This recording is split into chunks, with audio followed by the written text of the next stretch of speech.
Chapter 12, Part 1, Retail Pricing. With this section of our textbook, we are starting on the most intensive part of our course. Chapter 12 is particularly complex, so it will be divided into two sections. The concepts in math that you will be learning in this section of our class are the core skills used by merchandise professionals. Retailers, manufacturers, and wholesalers all use these calculations to plan and execute their merchandising strategies. Be sure to have your visual organizer ready to fill out as you proceed through this video. You will be asked to stop it and answer questions occasionally.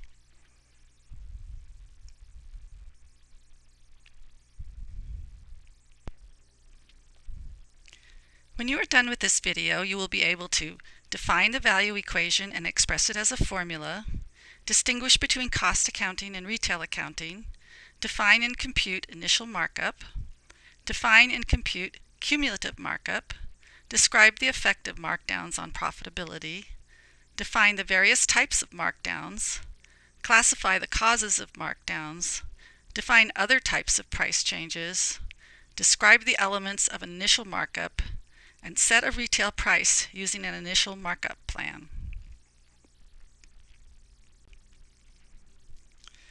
The value equation explains why companies as diverse as Nordstrom or Dollar Tree are successful. Customers who shop at Nordstrom are willing to pay premium prices for high-quality, fashionable merchandise sold to them in a luxurious atmosphere by highly trained and motivated salespeople. Those same customers could also shop at a dollar store to buy supplies for a children's party.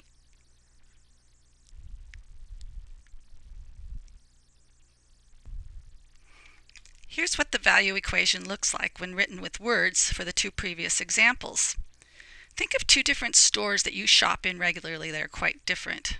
What does their value equation mean to you? Stop the video now and fill this out on your visual organizer. And please don't repeat my examples.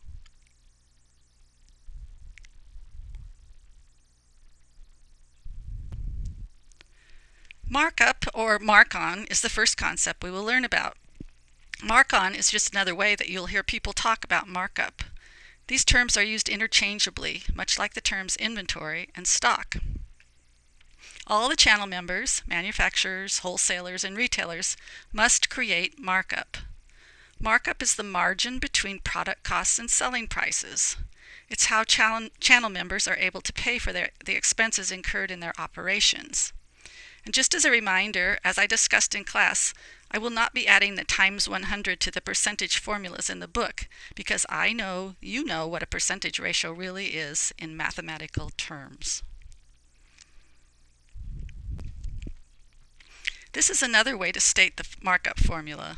The book really never states it exactly like this, but I'm including it for you because it's the way that I have been able to remember this concept when I need it, and I have needed it many, many times. Simple algebra will get you what you need if you're missing any of these pieces. We will be practicing this in class next week. If you were to write this in Excel, you would write this formula. This tells Excel what order of operations is necessary for a correct calculation. This is just a reminder about the difference between retail and cost accounting that we spoke about in an earlier class. As the book points out, most consumers and non-retailers think of markup on a cost basis. But when you're talking about to almost anyone who has a stake in selling to consumers, everything is expressed as a percentage of retail. The markup that you see here, our 50%, is a very common one, and it's referred to as keystone markup.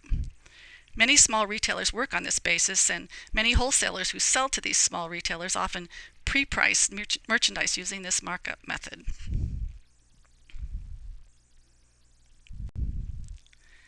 There are different types of markup taken by retailers depending on the circumstances.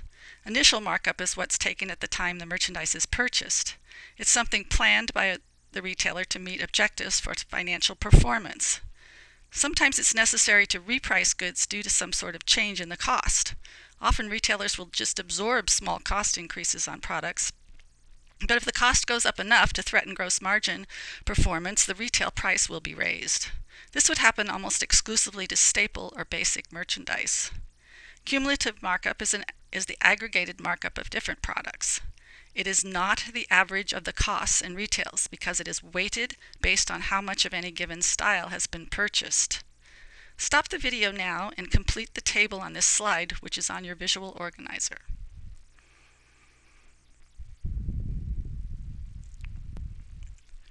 Price reductions, or price changes that lower the retail of merchandise, are called markdowns.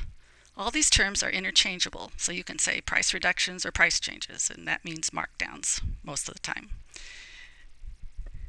Markdown percent is the ratio of markdown dollars to the current retail price, and the current retail price would be the price the customer pays minus the markdown off the original price, so minus the markdown dollars.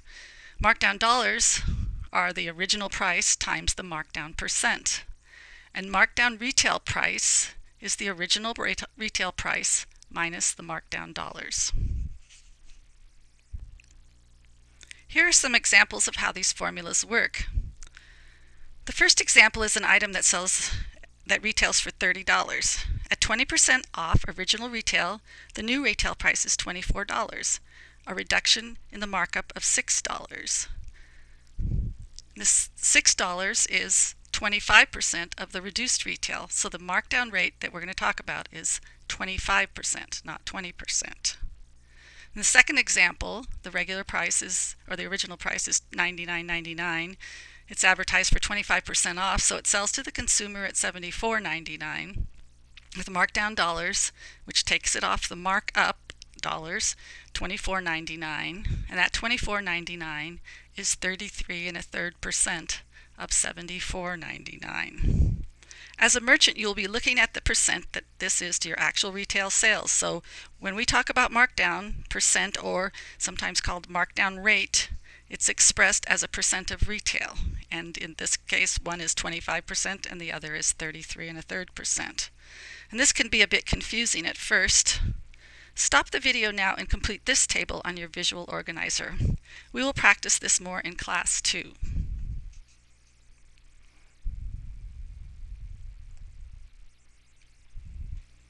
Markdowns are extremely important to retailers.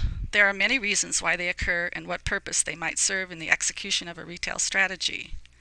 When an odd piece of merchandise incurs some sort of damage but is still sellable, a damage or as-is markdown might be taken.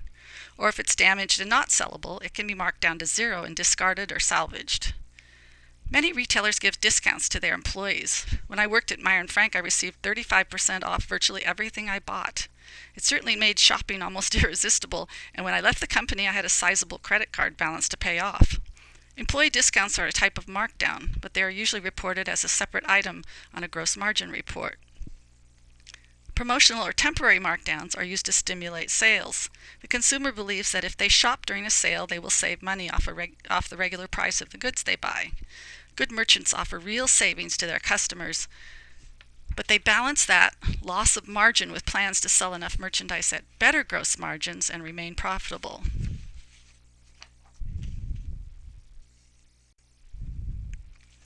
Clearance markdowns or permanent price reductions, those are all the same kind of terms that might be used interchangeably again, are markdowns that reprice merchandise to a new, lower regular retail.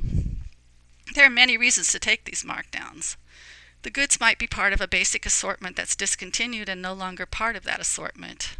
They could be Christmas decorations or Easter baskets or summer shorts. Seasonal merchandise has very little value after the season is over, and any residues should be marked to sell out quickly towards the end of the season and definitely when the season ends. Sometimes you might have a great seller, but you're left with odd sizes and or colors that no longer make a statement to the consumer. This is when you mark them down to clear them out. These broken assortments often end up on rounders or tables arranged by size or color and signed with a clearance sign. Many retailers offer additional percent off temporary markdowns off the clearance price to help move these goods. You can also end up with too many cold weather accessories due to a mild winter, or sometimes the style or category is just a dog that won't sell. Or perhaps your stores didn't feature something properly and it didn't sell because the customers couldn't see it. Late delivery will never be a reason to mark down anything if you're a diligent merchant. You should be on top of your deliveries and cancel anything that won't arrive at the time you expect it to. Maintained markup is another way merchants can evaluate the performance of their goods. Maintained markup is calculated by adding initial markup and additional markup and subtracting markdowns. This is the example of maintained markup given in the book. It illustrates how a group of sweaters with the lower initial markup can end up performing better than sweaters with a higher initial markup over time. And this performance is better in terms of margin rate. This could probably happen if the first group is a core wardrobe style and the second group is trendy fashion.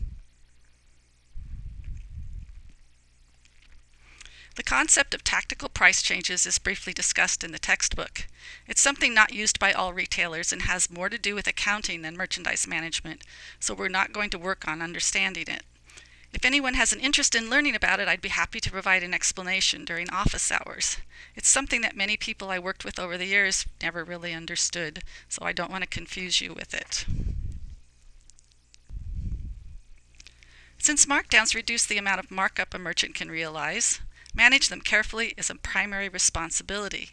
They are reported in sales and margin reports, and deviation from planned markdowns is a source of consistent stress for buyers and their merchandise managers. We need markdowns to drive sales, but we need to achieve our planned gross margins. So it's a constant and difficult balancing act throughout the seasons.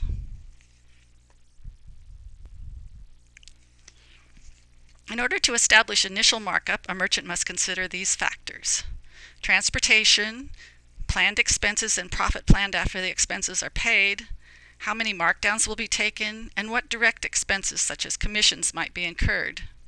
Fill out the section in your visual organizer that details these factors, which you'll find in much more detail in the book.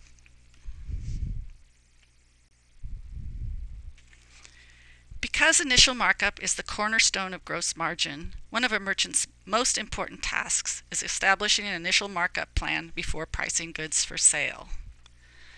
This is an example of this formula on page 258 of our textbook.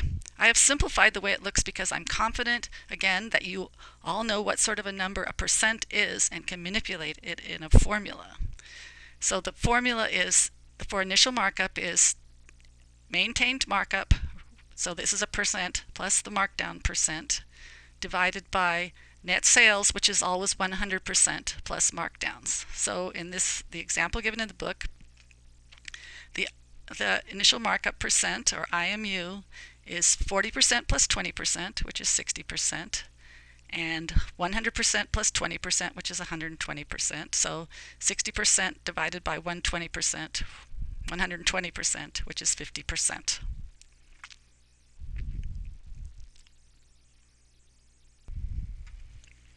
Merchants have plans and objectives for gross margin, and that's what drives the decision on how to price any given item. Once the initial markup percentage is established, it's used to make decisions on how to establish those prices. The difference between 100% and the IMU percent is known as the cost complement, or essentially the cost of goods in relation to the retail price.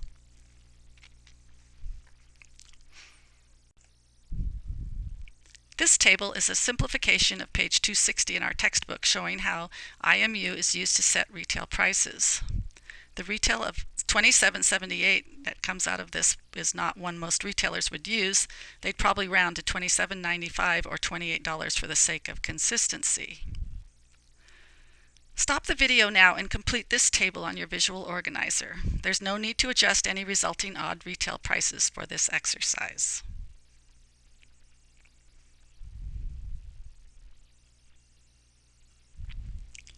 This video has taken us through page 260 in our textbook.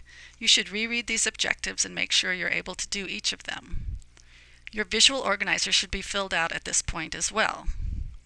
Bring any questions that you might have to class with you. I understand that some of this is probably a little bit foggy still, and we will be working, doing some more exercises and more tables and filling out and having discussions, and hopefully making all this much more meaningful, and hopefully it becomes second nature to you so that you can sound really smart in any job interview you might have.